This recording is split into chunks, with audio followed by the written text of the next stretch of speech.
السلام عليكم ورحمة الله وبركاته. وصفتنا النهاردة كشري المحلات بنفس ريحة وطعم المحلات، كل أسرار المحلات هقولها لكم النهاردة بكل التفاصيل.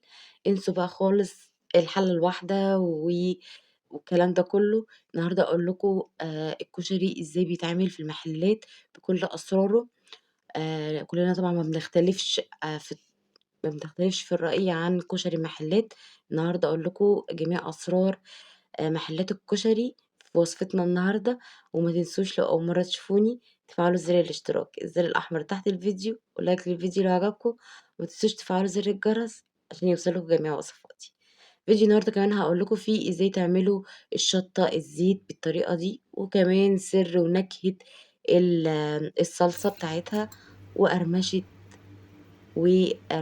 البصل الجميلة، وكمان سر وطعم الدقة الرهيبة اللي كلنا بنحبها. ويلا بينا نشوف هنعمل ايه مع بعض.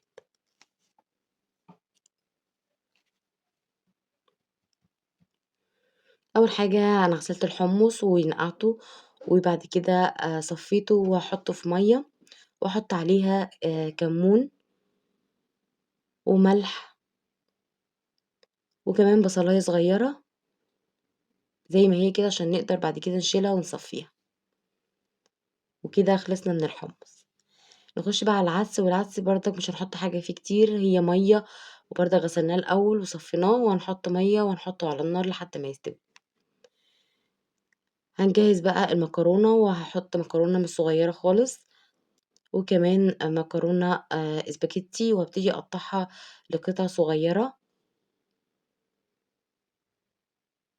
بالشكل ده. ما نحاولش نخليها بطولها. هنحط مية المكرونة على النار، ونحط فيها معلقة من الملح، وهنحط المكرونة زي ما انتوا شايفين كده، وهنديها تقليبة ونسيبها تستوي. وكالمعتاد بعد ما بنخلصها بنصفيها، وهقولكم بعد كده هنعمل ايه. نخش بقى على البصلة ازاي نحمرها.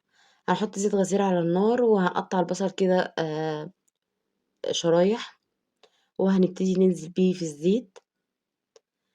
هنحط على الزيت رشة من الملح، وده اللي هيخليه يقرمش ويحافظ على قرمشته. هنبتدي نقلب فيه لحد ما يبقى لونه ذهبي كده جميل، وهنبتدي نرفعه من على النار.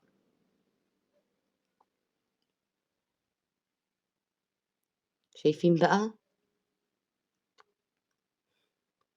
اول ما يبقى لونه كده هنبتدي نطلعه.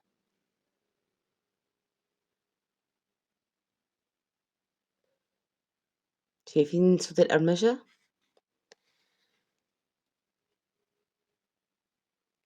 الزيت اللي احنا استخدمناه مش هنسيبه، احنا هنستخدمه تاني في بقية الوصفة. هنحط شوية، هنشيل شوية والباقي هنحط فيه في نفس الطاسة. هنحط التوم عشان نعمل الصلصة. هنحط توم مفروم، وهنبتدي نقلبه لحد ما برضك لونه يحمر.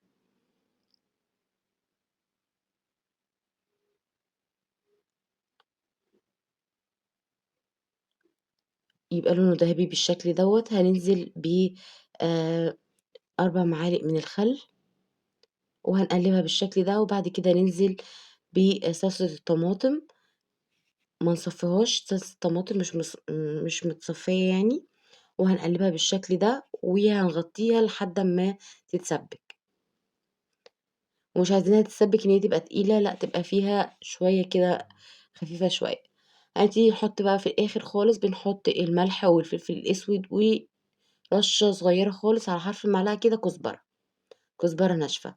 هنقلبهم مع بعض، وبعد كده هنطفي عليه. خلاص الصلصة بتاعتنا خلصت. نخش بقى على الرز بتاعنا، والرز كالمعتاد يعني مفيهوش تفاصيل كتير. هنحط الزيت، وهنبتدي نحط الشعرية بتاعتنا، وهنبتدي نقلبها كده. اللي عايز يطلع بالظبط بيرفكت الكشري هقول لكم المقادير بتاعتها بالظبط. وبعد كده هننزل بالرز، وهنبتدي نقلبه كده عشان يفلفل معانا، ونحط الملح بتاعنا، وبرضك هنقعد نقلب فيه عشان يبقى مفلفل كده. اول حاجه لو هنستخدم العدس بنحط اللي احنا عايزينه. اما الرز لو انت هتستخدمي كوبايتين رز بتحطي قصادها كوبايه من الشعريه.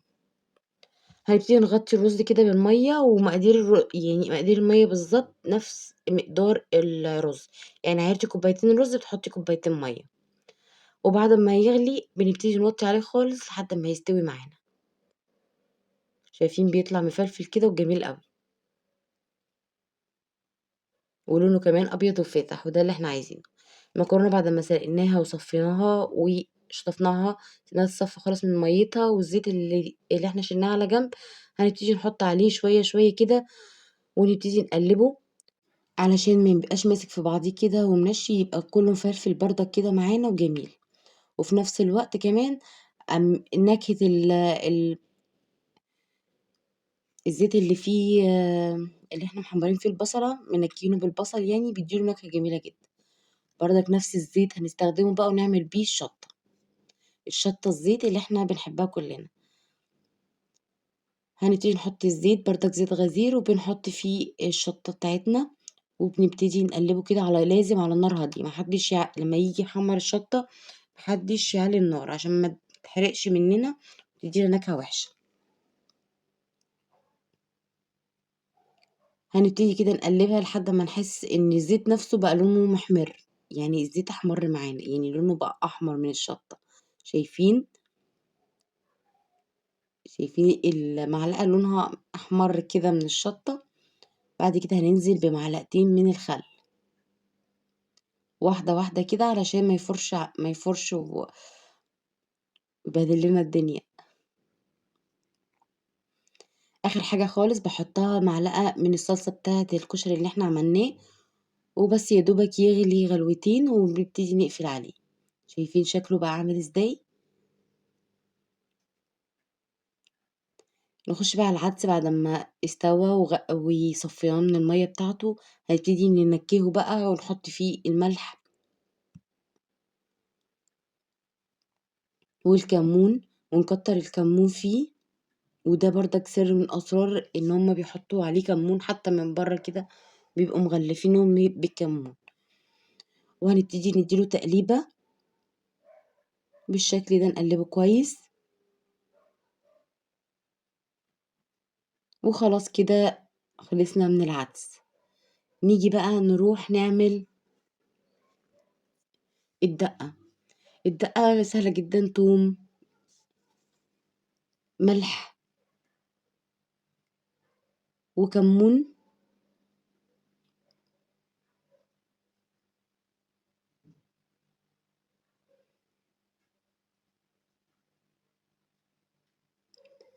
وهنقلّبهم كده في بعضيه عشان نخلّي التوم كده شرب من الملح والكمون، بعد كده هنحط نُص كوباية من عصير الليمون، ربع كوباية من الخل، وكوباية من المَيّة، وهنقلّبهم بالشكل ده كده، وكده عندنا الدقة بتاعتنا جاهزة، وكمان دقة إحنا عاملينها في البيت ومركّزة مش خفيفة زي بتاعة برّه كده يعني، طعمها جميل جدًا. طبعًا طبقات الكشري معروفة جدًا، أول حاجة بنحطها تحت خالص بنحط الرز، بعد كده العدس، بعد كده المكرونة، وبعد كده الحمص، وبعد كده التقلية بتاعتنا، بتطلع بالشكل الجميل دوّة، يا رب إن شاء الله تكون الوصفة عجبتكم وقدرت أفيدكم ولو بمعلومة ولو بسيطة، ما تنسوش لو الفيديو عجبكم شير كتير عشان تفيدوا بيها ناس كتير، لايك للفيديو لو عجبكم، سبسكرايب للقناة، وأشوفكم دايمًا على خير، والسلام عليكم ورحمة الله وبركاته.